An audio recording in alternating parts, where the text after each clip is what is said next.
Hello friends, you are welcome to my channel Study with Aarti Gupta. Today's video is related to a Victorian novel and the novel is The Egoist. This is written by George Meredith and published in 1879. This novel was published in 3 volumes and exactly it is a tragicomical novel.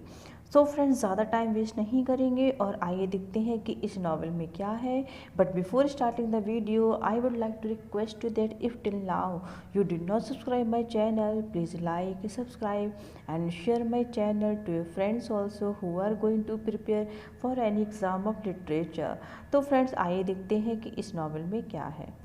Novel start होता है sir विलोबाई pattern से, जो कि एक noble man है और अपने engagement के लिए इन्होंने अनाउंस किया है कि इनकी इंगेजमेंट हो रही है कॉन्टेंशिया डूरहम से.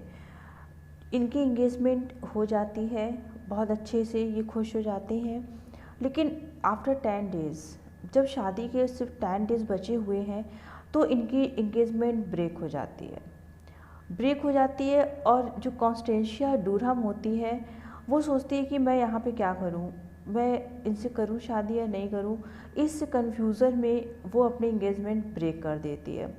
अब सर विलोबाई का हार्ट ब्रेक हो जाता है.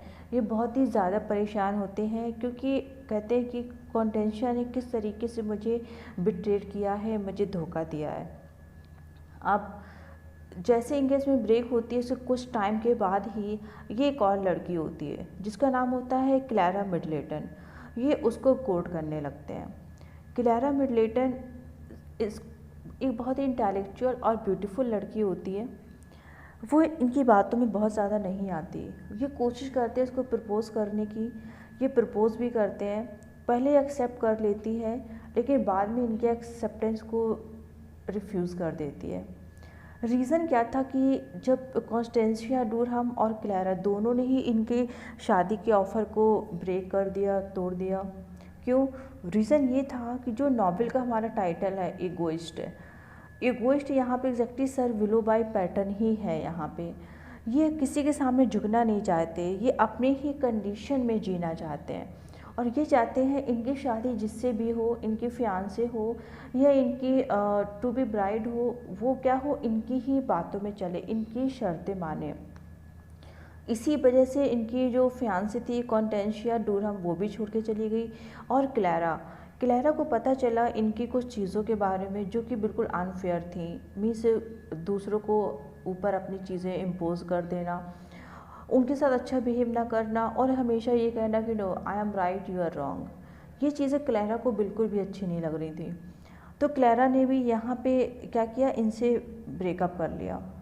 और उसके बाद जो क्लैरा के फादर थे मिस्टर डॉक्टर मिडलेटन, ये आते हैं यहाँ पे सर विलोबाई से मिलते हैं. वो इनके नेचर से बहुत ही ज़्यादा खुश हो जाते हैं. वो चाहते थे कि उनकी बेटी की शादी हो जाए लेकिन यहाँ पे वो अपनी बेटी का ही फेवर करते हैं. वो सर विलोबाई का बिल्कुल भी फेवर नहीं करते.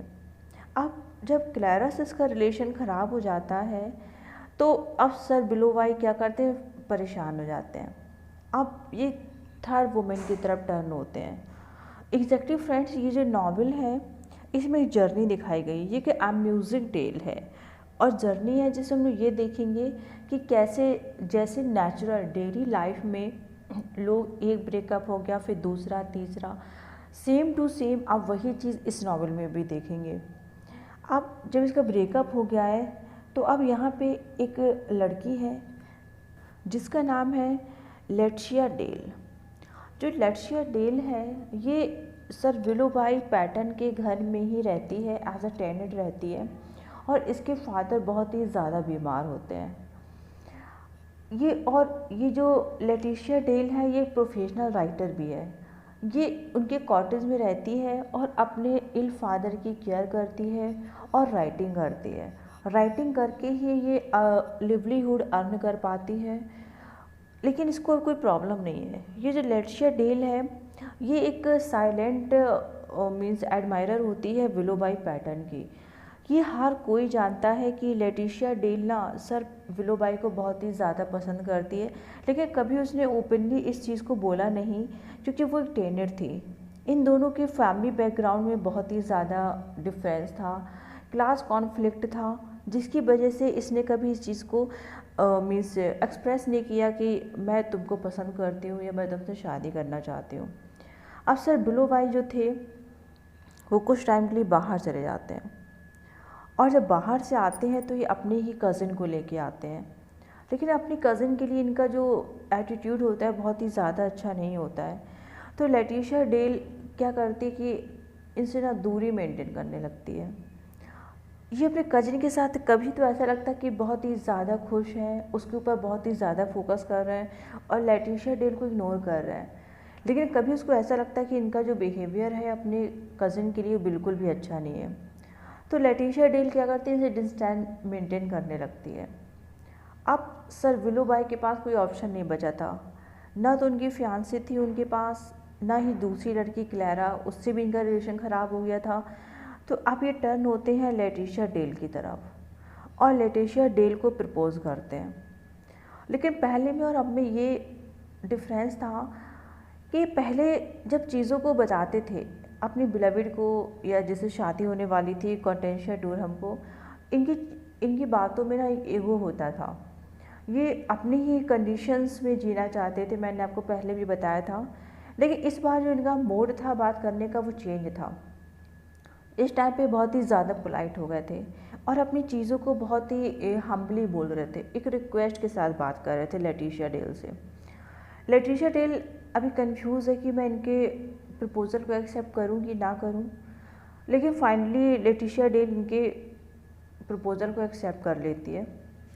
लेकिन यहाँ पे अब जो शर्त हैं, कंडीशंस हैं, वो अब सर विलो बाई की नहीं है, अब वो सारी कंडीशंस लेटिशिया डेल की हैं। वो अपनी ही कंडीशन पे शादी करेगी अगर वो सारी चीज़ें सर विलो बाई मानने के लिए तैयार हैं, तब तो ठीक है, इट्स ओके।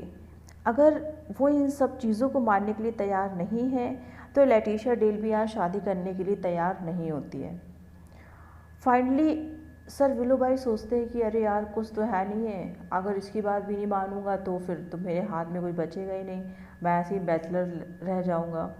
जबकि नोबल मैन भी थे बट अपने जो उनकी क्वालिटीज़ थी वो अच्छी नहीं थी, जिसकी वजह से इनके साथ ये सारी चीज़ें हो रही थी। फाइनली इन्होंने सोचा कि ठीक है, लेटिशिया डेल जो भी कंडीशंस रखती है मैं उसको एक्सेप्ट कर लेता हूँ। तो लेटिशिया डेल इस तरीके से यहाँ पे फाइनली नावल में सर विलो बाई से शादी कर लेती है और फ्रेंड्स यहीं पे ये नावल ख़त्म हो जाता है। तो फ्रेंड्स इस नावल में कुछ ऐसा नहीं था जो आपको समझ में नहीं आया होगा। एग्जैक्टली ये जर्नी है। इस नावल में जो मेन प्रोटैगोनिस्ट है सर विलो बाई पैटर्न, उसकी जर्नी दिखाई है, किस तरीके से हाइपोक्रेसी है, ईगो है चीज़ों में, और जिसकी वजह से वो पूरी लाइफ उसकी ख़राब होती जा रही है। फाइनली उसका ईगो ख़त्म होता है, तब वो अपनी लाइफ को सेटल कर पाता है। तो फ्रेंड्स आज के वीडियो में बस इतना ही। I will meet you soon with a new video lecture. Till now be safe, keep loving literature and stay tuned to Aarti Gupta. Thank you so much.